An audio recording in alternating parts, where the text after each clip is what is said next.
Welcome to This Explainer. Today, we're taking a look at a story you probably think you know inside and out, but we are going to view it through a completely different lens. We're talking about Adam.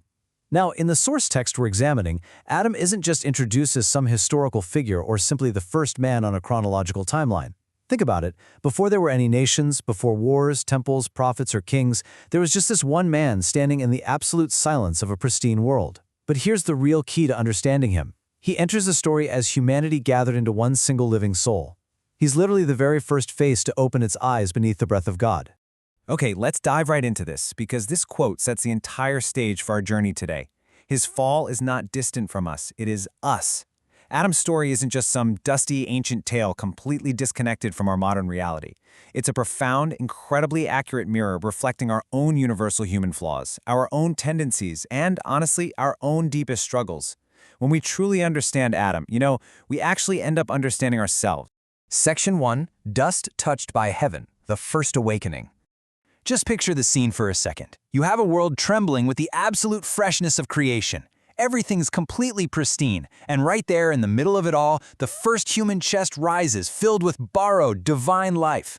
Adam is earth and mystery all at once. He's taken directly from the dirt, yet he is touched by heaven itself. He stands right at that incredible meeting point between dust and glory. In fact, his very name carries the memory of that red soil, the clay that was warmed by the hands of the Creator. So he's a child of the earth, for sure, but he's crowned with a dignity that the earth itself had never, ever known before. And with this incredible creation comes a real purpose. God places into Adam vocation, deep meaning, and a sacred trust. The garden isn't just a cool place for him to hang out, it's his sanctuary. Everything around him breathes this perfect order and beauty. And his vocation, his job really, is an invitation into stewardship. He's asked to name the animals. Now, he's not just slapping random labels on things, he is actually discerning their essence, their purpose, and their unique place in the world. His words literally participate in the divine order. What we're witnessing here is the very first human mind waking up in total wonder. Then we hit one of the most astonishing moments in the whole text. Adam sees Eve. Up until this exact moment, the human heart was completely solitary. But now, he recognizes this perfect correspondence outside of himself, and he just bursts out into poetry. Bone of my bones, flesh of my flesh. These words aren't just a casual observation. This is pure, unadulterated astonishment. It's covenant language. It's the absolute joy of discovering that love and deep communion are baked into the very fabric of creation. He is quite literally made for a relationship. Section 2, The Tragedy of Silence, of Fatal Passivity. As we look a bit closer, the tone of our story shifts really dramatically, because hidden, right there, right within all that pristine beauty and perfect communion is the seed of a terrible tragedy. When we think about the fall of man, we usually picture some grand act of defiant, violent rebellion. Actually, scratch that. It's not a violent rebellion at all.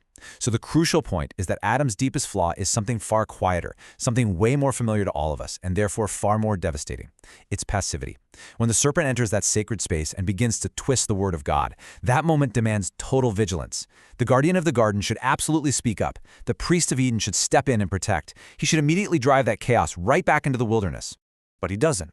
And this brings us to a really heavy rhetorical question. How often does evil first advance simply through silence? How often does disorder spread in our own lives or in our own societies? Because the one who is called to act, the one who knows exactly what should be done, just remains passive? Think about that for a second. Let that weight really sink in. Well, Adam is silent. And that specific silence, it echoes through all of human history. Distortion creeps into paradise, deception totally coils around the truth, trust starts to fracture right in front of his eyes, and he does absolutely nothing to intervene. His real failure isn't just that he eats the fruit. His true failure begins way, way before that fruit ever even touches his lips. It begins in his complete abdication, his total surrender of personal responsibility. Section 3, The Birth of Shame, Fracture and Concealment.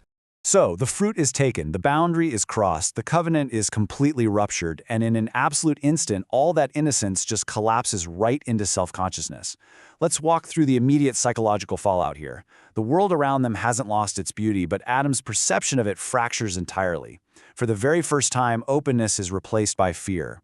He feels this deep shame, and his immediate gut-level instinct is to cover himself up externally. He tries to solve a massive inward spiritual fracture with a flimsy outward physical concealment. The source text actually argues that this exact moment marks the birth of all false human religion, that classic human attempt to cover up shame without ever seeking true, deep restoration. Then comes the sound of God walking in the garden. Now, this should have been a moment of pure joy, right? But instead, we get this incredibly tragic irony. The guardian hides in his own sanctuary. The very image bearer of God runs away in a panic from the face he was quite literally made to reflect. It's wild. He's hiding among the exact same trees he was meant to be tending.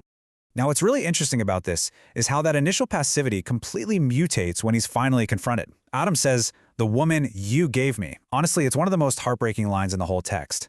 The guy who was once filled with absolute wonder looking at Eve, the one who sang "Bone of my bones," now turns that beautiful covenant into an outright accusation. He completely deflects the blame to Eve. And even worse, beneath that, there's the dark shadow of him blaming God himself. "The woman you gave me." Boom. The human instinct to protect ourselves at the expense of our relationships is officially born. Section 4. Grace before exile. Judgment and the promised seed. The judgment for this massive fracture is real, and it is severe. Death enters history, and not just as a biological ending, but as a covenant curse. It's the total unraveling of life from its divine source. The ground suddenly becomes resistant. Sweat, pain, distance, and mortality, they now define the everyday human condition. The very first king becomes the very first exile, and this brilliantly illustrates the macro structure of the entire story we see repeated over and over. Vocation, transgression, shame, judgment, and then, finally, hope. This sequence isn't just Adam's personal story, it's the exact pattern of Israel throughout the ancient texts. And, more importantly for us, it's the pattern of every single human soul. We're given a purpose, we fail, we feel that shame, we face the harsh consequences, but, and this is huge, there is always a path leading back to hope. Because even in the absolute ruins of the curse, God does not leave humanity in total despair. He speaks a promise. A seed will come. From this incredibly fractured line of humanity, someone will arise who will definitively crush the serpent's head. Divine hope is planted right back in the exact same red soil from which Adam was originally formed. Section 5. The second Adam, the ultimate contrast. You see, Adam's real significance isn't just that he's way back behind us in history, it's that his whole existence points forward. His unresolved story basically necessitates a resolution. Let's move to and see how this builds into an amazing contrast. You have the first Adam, who fails completely and cowers hiding among the trees in his garden.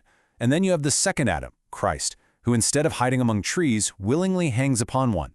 Where the first Adam faced distortion, remained completely passive and fell, the second Adam faces massive distortion and remains entirely faithful. Where the first Adam reached out for what was forbidden simply out of passivity and desire, the second Adam point-blank refuses every single counterfeit shortcut to glory. Ultimately, where the first Adam's tragic disobedience closed the way to life, the absolute obedience of the second Adam reopens it. Through that second tree, paradise is no longer lost to us forever. So when we look at Adam's story, we aren't just looking at the quote-unquote first man. We are looking at humanity in concentrated form. It's all of us. We see our own incredible glory, our own glaring weakness, our terrifying complicit silence, our fear, our exile, and our deep, deep longing for true restoration. Adam is dust touched by heaven, crowned with a massive purpose, completely shattered by passivity, yet never, ever abandoned by promise. Which leaves us with one final, lingering thought to close out this explainer. I really want you to just sit with this question for a moment. If Adam's story is indeed our mirror, where is his fatal silence echoing in us today? Where exactly are you seeing disorder spread in your world, simply because you or we are choosing to remain totally passive? Thank you so much for joining me for this explainer. Keep questioning, keep learning, and I'll catch you next time.